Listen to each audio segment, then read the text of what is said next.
Поне 3 начина, по които ние като родители може да се тръгнем от градината, след като оставим детето. Аз лично съм изпитала всеки един от тях и знам какво е. Знам какво е да си тръгнем със свито сърце, тревожни, защото сме оставили едно разстроено дете и не знаем какво се случва след това. Притеснени сме и го мислим през целия ден.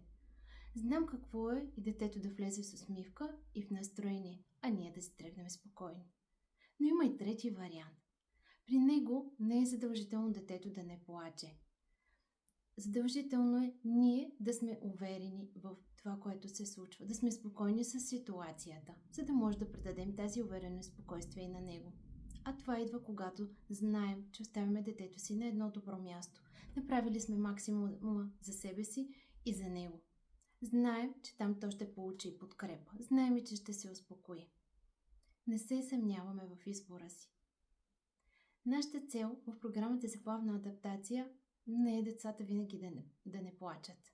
Целта ни е ние да постигнем тази вътрешна увереност и спокойствие, която да предадем и на тях. Усмихнат.